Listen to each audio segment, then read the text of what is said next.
ये समाज का इंक्लूजन है। ये समाज था हमारा जो रामायण से हमको शिक्षा मिलती है। रामायण से हमको शिक्षा मिलती है कि कोई ऊंच नीच नहीं होता, जिस व्यक्ति में गुण है उसका सम्मान होना चाहिए। ये वो भगवान राम है जिन्होंने केवट को गले लगाया। ये वो भगवान राम है जिन्होंने अहिल्या के प्रताड़न को समाप्त किया। ये वो भगवान राम है जिन्होंने वानरों की सेना बनाकर जो रावण जैसी स्थिति में जो रावण राज्य था उसको समाप्त किया। और यही राम राज्य की परिकल्पना सबको शिक्षा देती है कि इंक्लूजन किसको कहते हैं। जो लोग शोषित है, पीड़ित है, वंचित है, समाज के बाहर खड़े हैं, उनको मेनस्ट्रीम करने का काम जो किया जा रहा है वही राम राज्य की परिकल्पना है। जिन लोगों को इस विषय पर ज्ञान नहीं है, जिन लोगों को इस विषय पर पहचान नहीं है, उनको मैं बताना चाहती हूँ कि इस देश में सेक्युलरिज्म की नींव भी इन्हीं विषय रखी गई है। और आप सबसे यही कहना चाहूंगी कि ऐसे समय पर जिन्होंने भारत की आस्थाओं के साथ खिलवाड़ किया, जिन्होंने भारत को आज भी अपनी सभ्यता संस्कृति से विमुख करने का काम किया, आप उनको भूल जाएंगे क्या? जिन्होंने भगवान राम को काल्पनिक कहा, आप उनको भूल जाएंगे क्या? अरे मेरे को कम सुनाई दे रहा है, आवाज नहीं आ रही।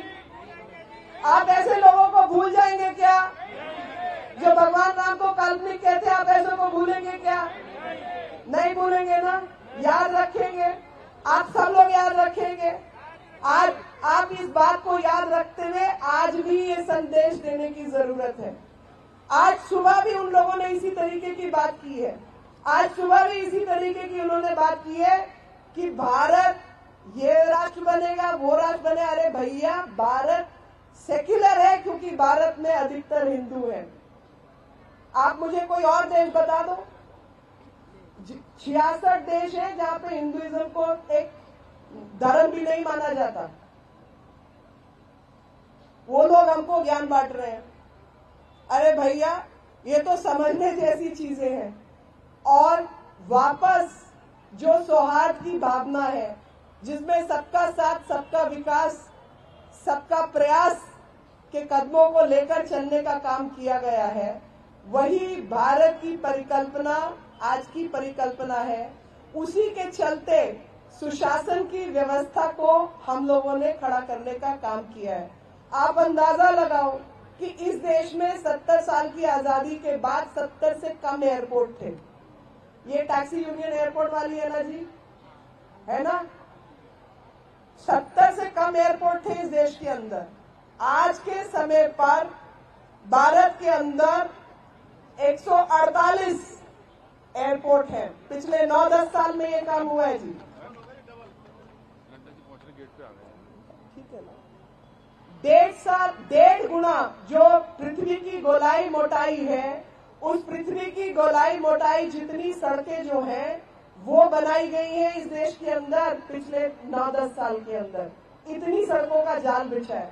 हर घर नल से जल की व्यवस्था, मैं जानबूझ के दिल्ली की बात नहीं कर रही क्योंकि हम सबको पता है कि दिल्ली में ये काम नहीं हुआ है।